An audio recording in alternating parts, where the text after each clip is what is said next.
All right, today we're talking about a product called APSA80. I'm going to go ahead and set my camera and my tripod down here for a second. APSA80 is a product that was designed quite a while ago, like some 40 years ago, to be a surfactant now, or an adjuvant. Now, those of you who don't know what a surfactant or a spray adjuvant are, surfactants reduce surface tension, allowing water to penetrate something, whatever it's being applied to allows water to penetrate something quicker. Water has a natural, most surfaces have a natural surface tension, which would try to prevent or restrict water from penetrating it. Your leaves of a plant would have a natural waxy barrier that would stop chemicals and water from penetrating them. It's designed to protect the plant.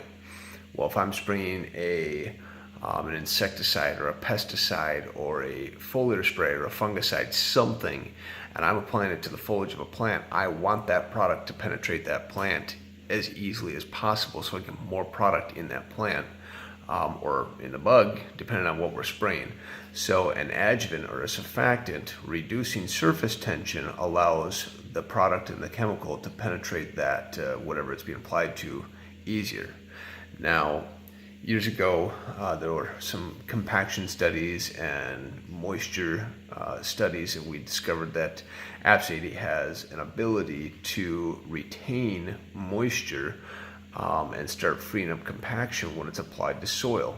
It also has the ability to reduce surface tension. Now, reducing surface tension, if we're applying it to soil, if you think about a farmer's field where you've got some hilly ground, water would tend to hit the top of the hill and flow down the side of the hill and pool up on the bottom of the hill. So if you don't have a ton of rain, the crop that's trying to grow on the top of the hill and the side of the hill struggle to survive because they're not getting enough water. The stuff down at the bottom of the hill does fairly well. Well, if you get too much rain, stuff on the top and the side of the hill still aren't doing very well, but the stuff at the bottom of the hill is getting drowned out because now you've got too much rain, you got water settling down at the bottom of the hill. Now, we're not talking about water management to the point where we can go dump a couple gallons of this stuff in your neighbor's pond and, the pond disappears because you're mad at them or something like that. We're trying to utilize our moisture, utilize our water, a total complete water management system, if you will. Now I'm going to show you some demonstrations and stuff like that, but the way that APSA80 works is it puts a barrier around the soil molecule or around whatever type of molecule it's being applied to, if it's cardboard, fabric, etc. In this case, we're concerned about dirt. When APSA80 puts this barrier around the soil molecule, it drastically reduces the evaporation rate and holds in that moisture.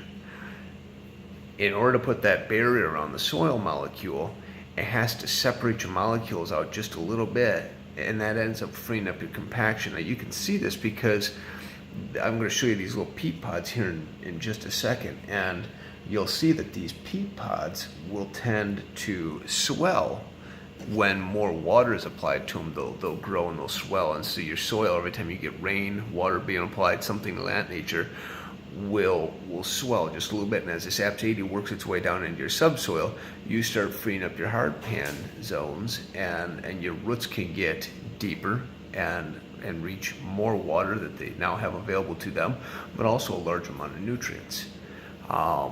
There have also been studies that show that APSA80 will actually draw moisture back up from the subsoil.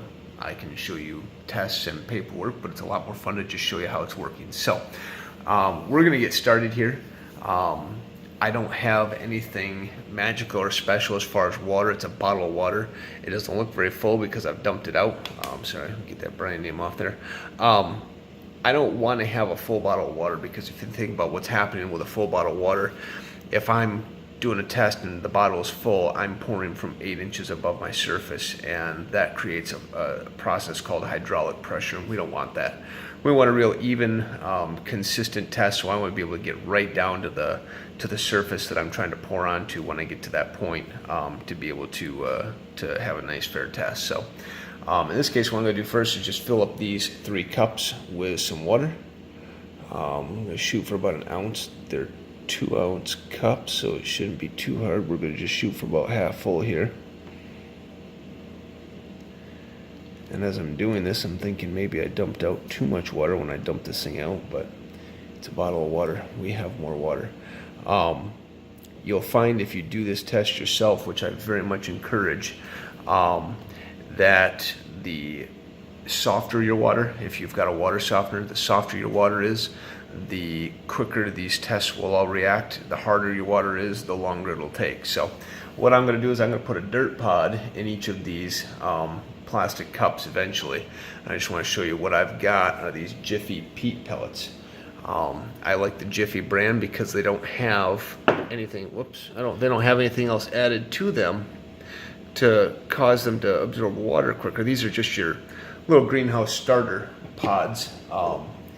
And you can buy some expensive versions that have a product added to them. Again, that's designed to reduce surface tension, allow water to penetrate that pod quicker. Now, those types of products are not APSA80. They don't give you the other benefits. All they're doing is reducing surface tension. So now when I do this, it gets pretty fun. People watch this and they go, hey, that's pretty cool. But what you're about ready to see is not the biggest draw point to the APSA80. So I'm just going to put one of these pods in this water here. I like to poke at it just to give a little bit of a sporting chance. You can see that it's floating at the top of this little thing of water here, and it's got some water on top of it because I shoved it underneath, and so a little bit of an indentation there, but it's just sitting there floating. Now, depending on how hard this water is from that bottle of water, it may take 10 minutes to absorb that ounce of water. It might take 45 minutes. I have just a little sample bottle of APSA80. You can't buy it this small. It comes in a 30-gallon drum. But I have filled that up for my own purposes, and I'm going to take a syringe. I've just got some of it sucked up in here. We're going to put her down in this cup of water here. And then we're going to stir it up here. This water's cold, so kind of a similar thing to being hard versus soft. The colder water will tend to take a little bit longer than the warmer water. Now, try to not touch these pods with the fingers that you've touched the APSA80 with, because it'll throw off your test. So what I'm going to do is put that down in there. Now, I'm not poking at it, I'm not touching, I'm not doing nothing. What I want you to notice is the color difference between these two pods. You see the water, or the air, bubbling up out of the top of this pod that's in the APSA80 in the water. What's happening is the water is penetrating that pod so quickly that it's foaming up at the top. Now, more importantly, what I want you to see and notice is the color difference. You see how much darker this pod on the right is compared to the pod on the left. The effect that's taking place here is a process called, or referred to as, hyperwetting.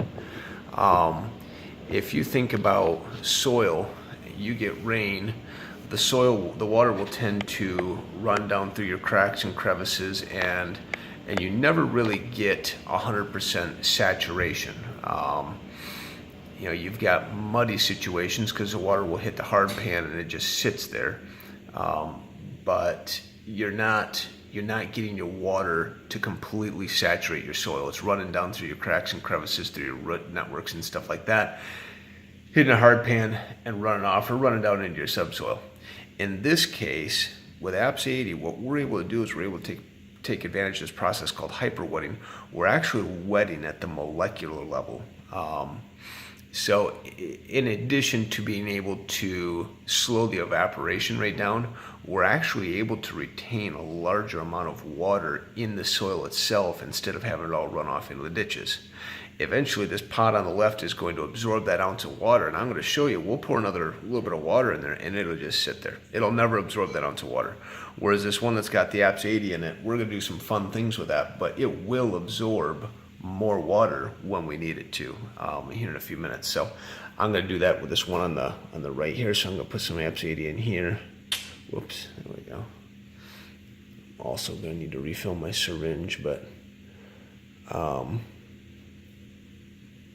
probably don't need to use quite as much to show you my test, but it puts the shows you what you do, shows you what's happening here. I'm going to throw this one in there, and you're going to see the exact same process. And I am going to get just a little bit more in this syringe, and then we're going to place some cardboard here in a second.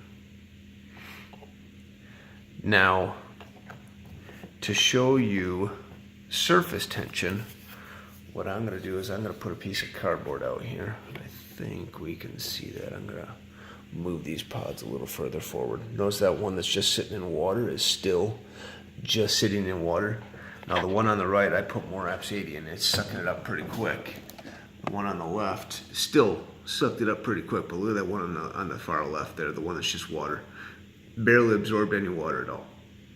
So again, really, really cool, really beneficial, especially if we've got some areas where water tends to pool up, or some areas where we have difficulty getting water to stay, such as the top of a hill or the side of a hill, but especially in sandy conditions, stuff like that, to be able to retain moisture, to get that water down on the ground, retain that moisture, slow your evaporation rate down, stuff like that. So surface tension, you can see a process called surface tension by me pouring some water on top of this cardboard. Now I want you to pay attention to the color of the cardboard. I can let this water sit on top of that cardboard for quite a while, and it's not going to absorb hardly any of it. And what little does absorb into that cardboard is barely going to change color at all, okay?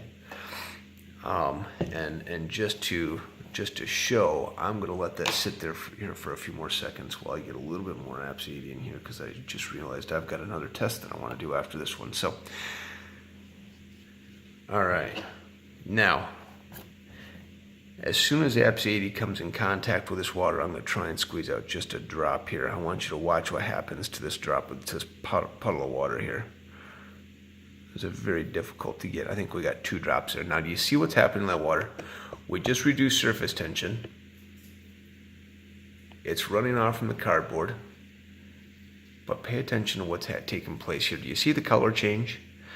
That cardboard that has the APSA80 coming in contact with it is wetting at the molecular level, whereas the cardboard here that's lighter color, it is wet. It's got water in it, but it's not saturating that cardboard. The water that's coming in contact with the APSA80 and the cardboard is wetting at the molecular level, and you get a completely different color change there. Now, if I were to let this sit here for a couple of seconds, this water would actually wick back up into that cardboard. I was doing a test for a farmer one time.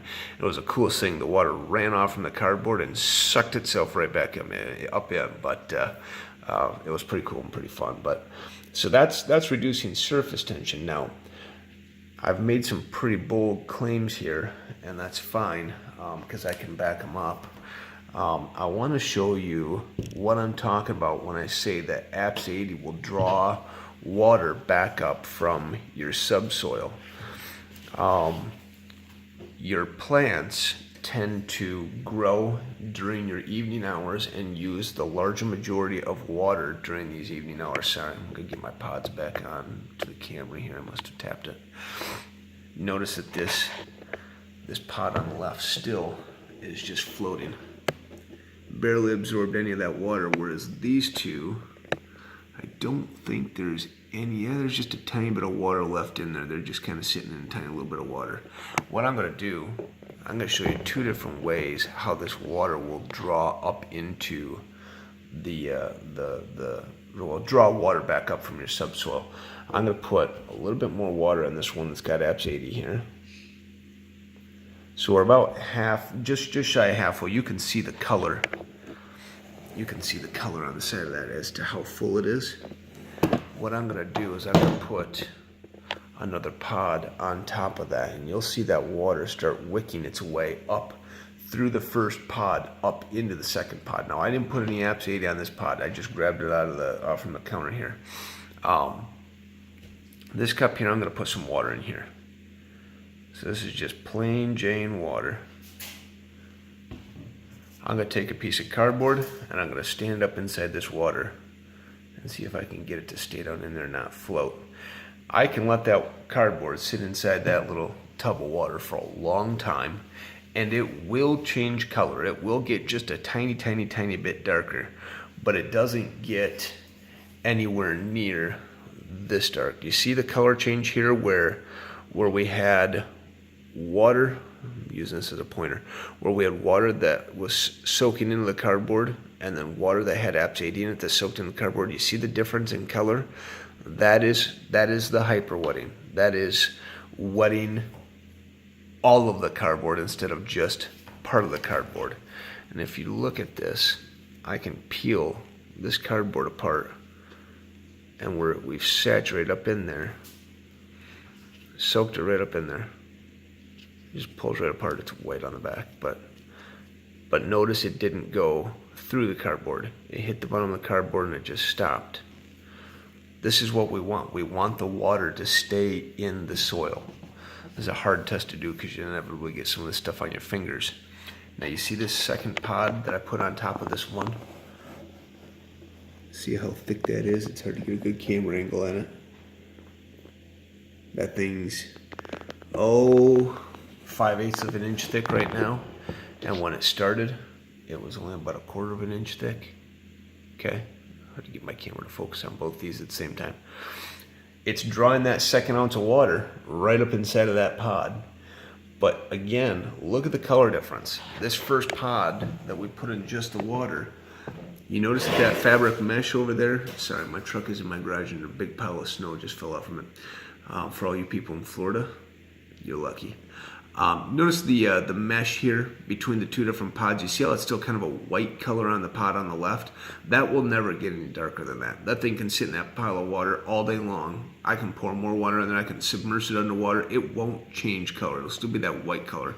Whereas the pod on the right, that water has completely penetrated that mesh, and that's where you get your color change from. And again, you're wetting at the molecular level. You're getting a substantial amount of more water to penetrate and holding it in instead of having all of the runoff. Now, you see this cardboard?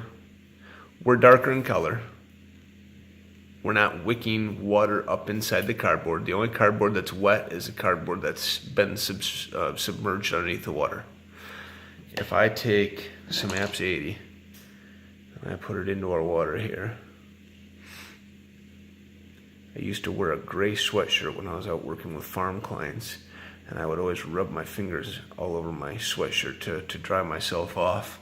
And the running joke was that I would eventually get caught in a rainstorm and swell up like the Michelin Man. I don't know, maybe I can't say Michelin on YouTube, but I just did it twice, so they can sue me. All right, APSA80 cardboard. To give you a comparison, this is our original piece of cardboard. I haven't done anything to it. I'm gonna try and angle these. I want you to see what's going on here. Dramatic pause. Look at our pod all the way there to the right. Look how much of that's soaked up in there. There is zero standing water inside that cup. It is all up into that first and second pod. Now watch the color difference. The color difference you're gonna see immediately. See how much darker that got? Look at that water being drawn up inside that second piece of cardboard. When you have areas that are low, areas that are high, again, we're not going to suck a pond away from existence, but if we have soil that has APSA80 in it, and water that, if we got enough rain to pull up at the bottom of that hill, it will tend to draw some of that moisture back up into the top of that hill. Now that's a good thing in two different ways. We're trying to get rid of some of the water that's sitting at the bottom of that hill that's drowning crop out, but we're also able to rehydrate that soil that's at the top of the hill. As this stuff works down into your soil, it'll draw and regenerate the soil from your subsoil, draw and regenerate the soil that's a little bit further up towards the surface. If you look, you can find tests that were done by the Irrigation Research Foundation that support this a little bit more scientifically than a piece of cardboard. They will show where they've probed a couple of fields, one field with APSA80 applied to it, another field without. And the field without, if you pay attention, if you look at what you're seeing, the graph will drop. Let's see if I can get you a visual here. The graph will drop during the evening hours at a very, very drastic, substantial rate. And then during the daytime, when that plant isn't using water, even though there's water being evaporated by the sun and the air and stuff like that, you'll still have water being evaporated, and the soil will be losing moisture, but its rate of descent isn't as steep. Now the plot that has APSA80 on it, during the evening hours when that plant is growing, you're still losing moisture, but when you look at that graph, it's coming down nowhere near as steep of a rate because it's drawing water up from the subsoil while it's using water to go into that plant. During the daytime hours, when that plant is dormant, sucking up sunlight, storing energy to grow again during the night, instead of water just evaporating, I'm sure we're losing water to evaporation still, but we're regaining, we're drawing more moisture out of the subsoil, and that graph will actually come back up 20-25% from what we had lost.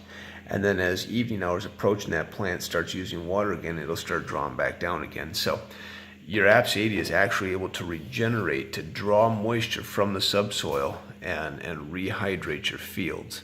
Well, you have, a week, 10 days, heaven forbid, 2-3 weeks without rain. That's extremely beneficial. If we got some roly-poly ground, some high hills, some low areas, very beneficial. Even farmers who have fields that are fairly flat, to be able to draw that moisture in the ground and actually utilize it all, instead of it just sitting on top of the surface and turning that top 6, 7, 8, 9, 10 inches into just muck and mud, it helps firm your ground up quicker, and you can actually get out in your field 3-4 days quicker in the spring and the fall to harvest, and than your neighboring farmers will. So, very, very productive product. We're still just sitting in a pool of water over here on the left. Now, I encourage you, if you're seeing this video, you've probably got somebody that's talking to you about APSA80. Or perhaps you're looking to be a distributor for the product and you're trying to train yourself. Both are fine. Either way, I encourage you to get your hands on some APSA80. I don't have time to sit here and do this because we'd be on them for an hour. But get your hands on some APSA80, because what will eventually happen is this tub that's on the left here will eventually absorb that full ounce of water, okay?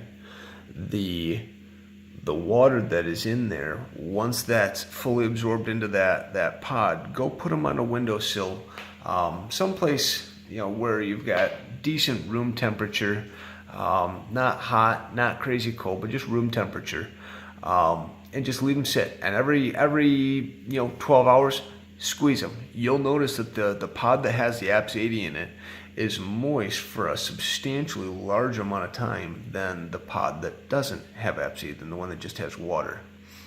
Now, maybe what I'll do is I'll post another video here as a follow-up, but once they're both completely dried back out, I would encourage you just to grab a bottle of water and pour it on the one that had just water in it first. You'll notice that the water will it'll hit the top of that pod, run off from the side of the pod, fill up the cup, and then within a few minutes this time it'll soak into that pod.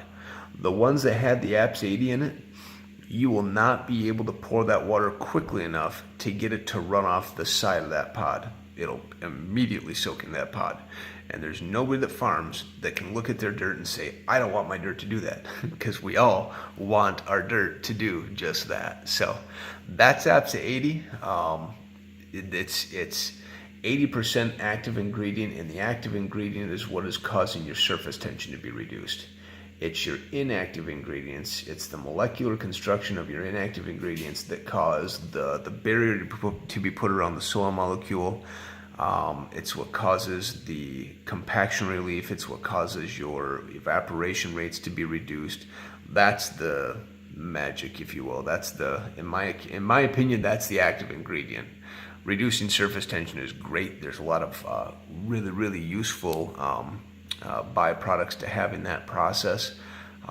You'll not find a better a better adjuvant, a better surfactant than APSA80.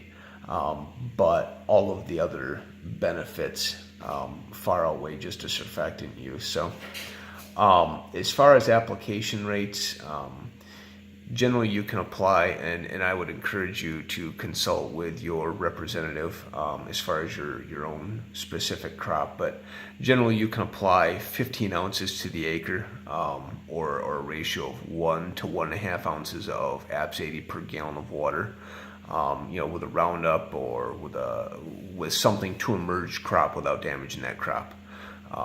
If we have severely dry or compacted soil, or if we just want to do some testing, we always encourage you to put on 30 ounces to the acre the first season, 30 ounces to the acre the second season, and then back off to just a maintenance application of 15 ounces to the acre, and that can be applied with your Roundup. So very efficient to use, being that we don't have to make extra trips across our field after we get into the program. So, but there's APSA80. I am going to cut out here, and y'all have a great afternoon.